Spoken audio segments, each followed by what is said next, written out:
we're back here at the BSM Summit in New York City, and a couple of gentlemen joining me here. Let's get your impressions on what you've seen so far and the time you've had. Yeah, I've been to every single one of them, so I've enjoyed all of them, and this has been great as well. I certainly enjoyed a lot of the newer stuff that has come to our industry, whether it's gambling, digital, content specifically, and it's great to hear and see the old faces from a radio perspective, and the fact that BSM is certainly influencing the lack of ignorance of radio. We don't want to ignore radio in any way, shape, or form. So the emphasis on radio and the fact that it's still a great medium and it's still something that people obviously can love. Yeah, we obviously don't want to ignore radio. No, we don't. And you can tell Evan's a talk show host, and I'm not. I think he used up all of our time. We're taking a break, aren't we? We're good. No, I like Evan. I've been to most of these, Andy, and you know, I've written for Jason, and I've been doing this for a long time. But you know, the one thing I've always said to people is, no matter how long you've been doing this, you never stop learning, and especially when it comes to the digital side of our business, which is the only side of the business that's growing consistently.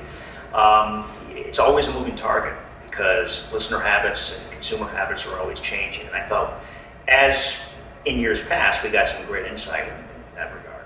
Yeah, you know, and kind of with COVID, we talk about adapting and being able to just adapt to what you've got. It's the same thing with digital for the old school guys that don't really, didn't specialize in it growing up. But yeah. Sure. No, it's new for me. I mean, I've been on the air for 20 years and been in management as well, and the digital stuff is not an area of expertise for me, and I'm not going to claim it is, but to me, the great thing is being at a place like BSM conference, you can acknowledge the fact I don't know as much as those people on the panel.